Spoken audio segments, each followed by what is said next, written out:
Rain drizzled softly over the school courtyard, but it couldn't wash away the sting of humiliation Sarah felt. She stood still, gripping her white cane in one hand, the other trembling slightly.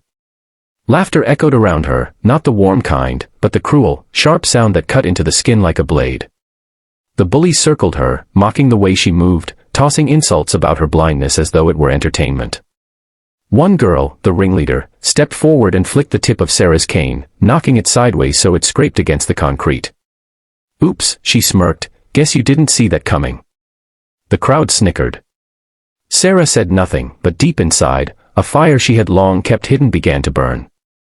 Sarah had been blind since she was 8, after an accident took her sight. The world became a maze of sounds, scents, and textures. She had learned to navigate it with quiet determination, refusing to let pity define her. What no one in this school knew was that her father, a retired martial arts instructor, had trained her in karate since she was 10. Years of practice had sharpened her hearing, honed her reflexes, and given her strength she never flaunted. But today, that patience was being tested to its limit. The bullies weren't satisfied with words. One of them snatched Sarah's backpack and began rummaging through it, pulling out her notebook and scattering pages across the wet ground. Sarah turned her head toward the sound of paper fluttering. She could hear the smug giggles, the shuffle of shoes stepping on her work. "Say something," the ringleader taunted. "Or are you too scared?" Sarah's knuckles whitened around her cane. Fear wasn't the problem. Self-control was. Every lesson her father taught her about restraint echoed in her head: never fight in anger. Only in defense. Protect, don't harm. She took a deep breath, steadying herself, but the sound of her mother's handwritten birthday letter being torn in half shattered that last wall of calm. "Give it back," Sarah said, her voice low, steady. The bullies froze for a moment, they weren't used to her speaking up. One sneered, "Or what? You'll tap me with your little stick." The group burst into laughter again. It happened in a blur. The sound of a shoe scuffed to her left, a faint intake of breath to her right. Sarah knew exactly where each of them stood. She shifted her weight, twisting her cane in a precise arc. It hooked the ringleader's ankle, pulling her forward just enough for Sarah to step aside and use the girl's own momentum to guide her down to the ground. A sharp gasp replaced laughter. Another bully lunged, but Sarah's palm struck the attacker's chest, sending her stumbling back. Within seconds, the ring of predators became a ring of startled prey. What was that?" one of them stammered. Sarah stood tall, her breathing even. "Karate," she replied, tilting her head toward the sound of retreating footsteps. "Black belt." The crowd's energy shifted. Whispers started. The bullies, red-faced and shaken, backed away, muttering excuses. The ringleader picked herself up, drenched and humiliated, glaring but too afraid to speak. Sarah bent down, feeling for her scattered papers, and to her surprise, a few students who had just been watching now stepped forward to help her gather them. Over the next few days, the story spread through the school like wildfire. Sarah was no longer the blind girl people whispered about, she was the blind black belt who stood up to bullies. But Sarah didn't relish the fame. Her satisfaction came from something quieter, knowing she had defended herself without losing control, that she had shown strength without cruelty. Weeks later, the ringleader approached her quietly in the hallway.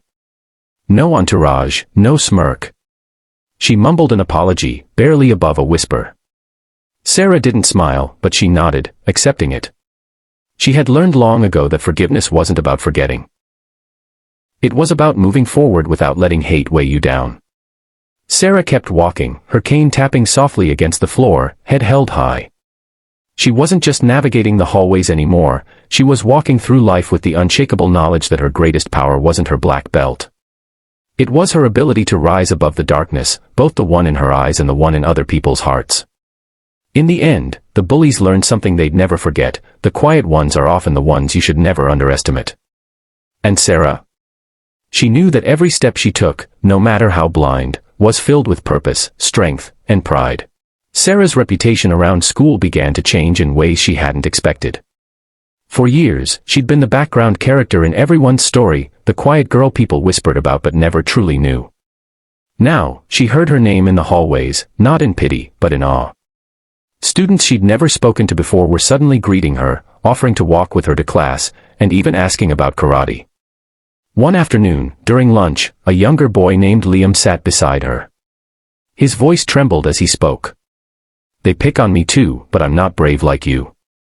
Sarah turned her head toward him, hearing the shame in his tone. "You think I wasn't scared," she said softly. "Courage isn't about not feeling fear. It's about not letting fear control you." She told him how many times she'd swallowed her anger in the past, choosing silence over conflict, until the day she decided her dignity was worth defending. Liam listened quietly, nodding. But the bullies weren't gone for good. Pride stung the ringleader, and she looked for chances to regain her power.